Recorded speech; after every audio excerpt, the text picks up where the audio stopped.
नमस्कार, आप देख रहे हैं द टाइम्स ग्लोबल की स्पेशल रिपोर्ट क्राइम टाइम और मैं हूं के चौधरी। यूपी के कुशीनगर में दिल दहलाने वाली वारदात सामने आई है। सनकी युवक ने पत्थर से सिर कूंचकर मां और पत्नी को मार डाला। इसके बाद लाश से मांस नोचकर खाने लगा। आरोपी छत से टुकड़े भी फेंकने लगा। कड़ी मशक्कत के बाद पुलिस ने आरोपी को गिरफ्तार कर लिया है। पारिवारिक विवाद में यह दोहरा हत्याकांड हुआ। कुशीनगर के अहरौली बाजार थाना इलाके के परसा गांव के रहने वाले 30 साल के सिकंदर की हैवानियत को जिसने भी देखा और उसके बारे में सुना, उसके रोंगटे खड़े हो गए।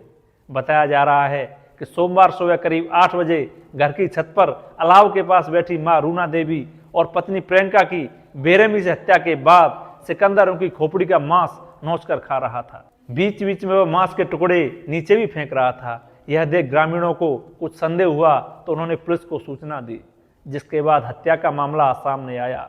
हालांकि पुलिस मांस खाने की बात से इनकार कर रही है। रोज की तरह सोमवार की सुबह भी पत्नी और मां छत पर अलाव के पास बैठी थी। वहीं नशे की हालत में सिकंदर पहुंचा।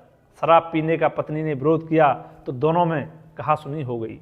इसी गुस्से में सिकंदर ने छत पर रखे पत्थर के टुकड़े को उठाकर प्रियंका के सिर पर पीछे से वार कर दिया। मां बीच बचाव करने आई तो उनके सिर पर भी उसी पत्थर से हमला कर दिया। दोनों के अचेत होने के बाद सिर को कूंच दिया। करीब 1.5 घंटे तक वह छत पर तांडव मचाता रहा और इसकी भनक तक पड़ोसियों को नहीं लगी। दिन में करीब 9:30 बजे छत से मांस के टुकड़े घर के पास सड़क पर फेंकने लगा। उधर से गुजर रहे लोग मांस का टुकड़ा देखकर रुक गए और रूना और सिकंदर को आवाज देने लगे। घर के अंदर से कोई आवाज नहीं आई। कुछ युवकों ने छत पर चढ़ने का प्रयास किया तो सिकंदर उन पर ईंट फेंकने लगा। लोगों ने बताया कि छत पर बैठकर सिकंदर मांस का टुकड़ा खा रहा था और इधर उधर फेंक रहा था। इस पर ग्रामीणों ने पुलिस को सूचना दी।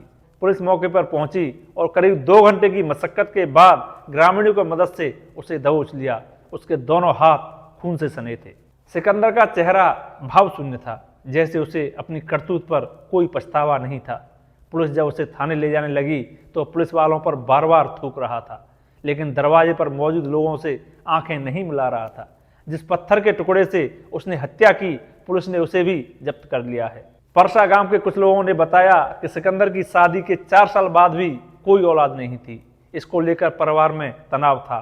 नशे की लत भी परिवार में कलह का कारण बनी थी।